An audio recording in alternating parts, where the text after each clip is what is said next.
one thing that's happening with this rod tip, and just take a look at it right now. It's bent right down. It's hardly moving. We know he's carrying another line. Slow it down, Jeff.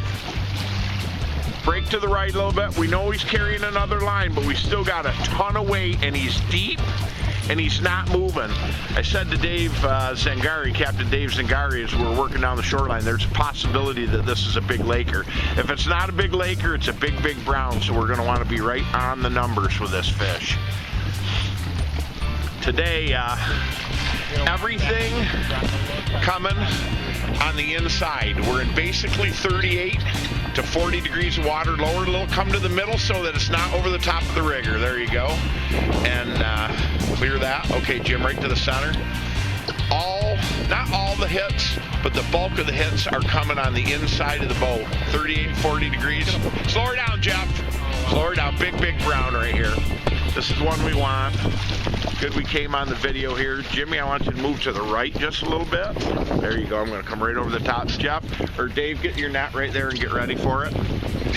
Go right over into the corner with him, Jim. Go right in. No, this other corner. Go right over to the outside with him. All right, get on the other. You go up the side, let Dave in underneath you.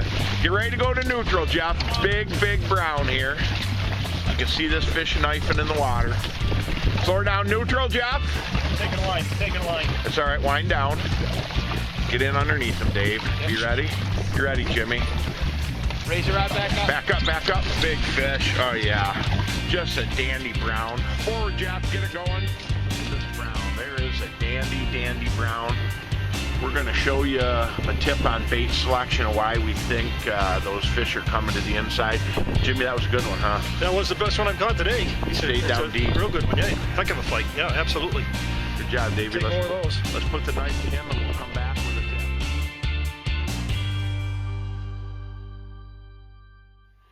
Hi everybody, Bill Saiff. We're getting some great browns here on Lake Ontario, but we're going to address one of the questions that's come in by email, and that's how do we pick our clear water pattern, our dirty water pattern, and our dual purpose spoons depending upon what we're faced with on Lake Ontario. Everybody knows we're running a strict Michigan stinger pattern, so let's take a look at some of the colors. In clear water, I've got a lineup of spoons that are always a good choice. This first bait's probably taken as many browns on Lake Ontario as any other. This one's called an Emerald Shiner, base silver green. Here is the Caddyshack. Caddyshack's Dynamite. It's a color we developed in 2015. We've caught many, many huge browns on this, a great clear water bait. The Black Widow, of course you see the black and silver that make that thing so strong, and the browns will find that when you're in skinny water during the spring of the year. Here's the Sodas Point Buckeye, cracked ice over orange, gold back, Dynamite. That has to be in the pattern. Here's the Purple Clown. This has got a hologram on it. Purple Clown is great on browns, base silver. What's nice about this, though, is that if there's an Atlantic or a king salmon in skinny water on the shoreline, they will find this spoon in your pattern. Now, this Gold Tuxedo, not so great on the South Shore, but in Henderson, this is a go-to bait when those big browns are on the Cobble Rock, and especially when they're eating goby minnows. This is Dynamite. Probably taken more 15-pound plus browns in the Eastern Basin than any other stinger. This one's the Gator. Good base colors, black, green, silver. Always going to work well in clear water. The Fat Nancy, Dynamite bait. This one catches a lot of big browns. Black, silver, ladderback with chartreuse and green. Here's the Gold Perch. This happens to be a hologram, whether it's hologram or straight. The Perch with the gold back. This is always a good clear water bait and a good producer. This is the Blue Gander Glow, my buddy Tom Burt, Cold Steel. This is his favorite out of Oswego.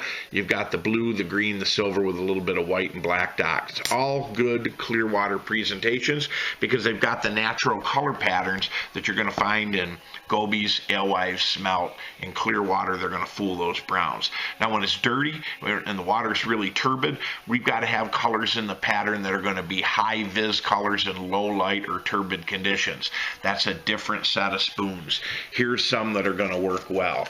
Here's the Chartreuse Tuxedo. Everybody knows how yellow or chartreuse is going to show up well in low visibility. Here's one of my all-time favorites. This is the Icicle, silver back, but cracked ice on top of white. They also make this in a glow sickle, which is got the glow ladder back with the cracked ice over the top of it too.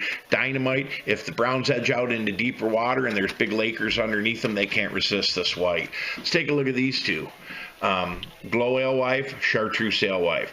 You got that glow white is high vis, the glow chartreuse is high vis. These are going to show up well in dirty water. Here's one you may not recognize, but check this out. Copper back. Very, very important in dirty water on browns. This is the Bissell Missile, black with a purple ladder back, but the glow cracked ice ladder back over the top. This is a dynamic spoon in low light conditions. One of the best all-time color patterns for Lake Ontario fishing, especially dirty, is the green dolphin. Got green, we've got chartreuse, but we've got a strike of glow green tape. All three colors, making it a perfect low vis choice.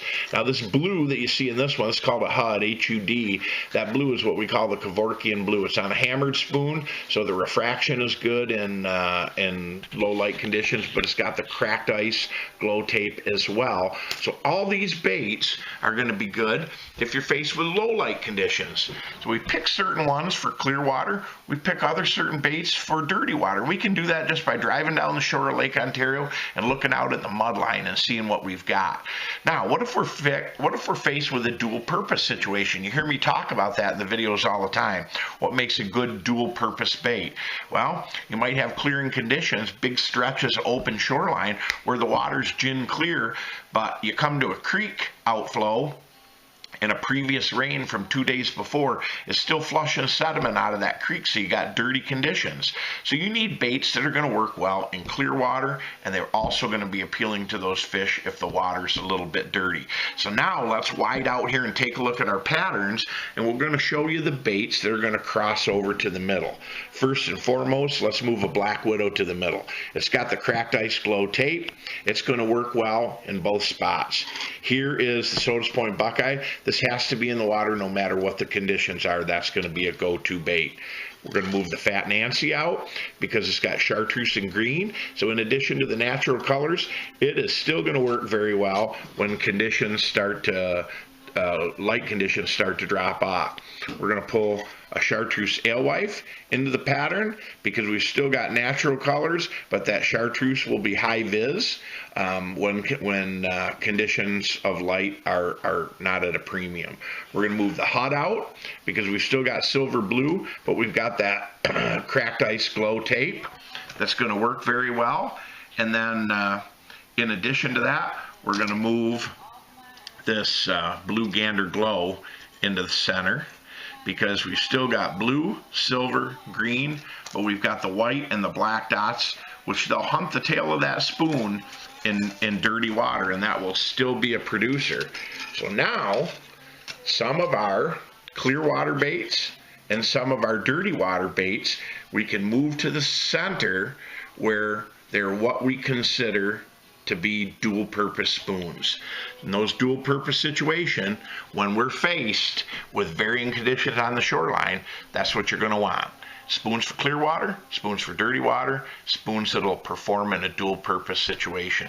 Hey, we've got another big brown on the back deck coming in here on the Saiff Charter 5. Let's go on back to the action. Okay, Bill Saiff coming to you on the back deck of the Saiff Charter number 5. I got Captain Dave Zingari working with me right here. And from Maine Fisheries, we've got John Cornish.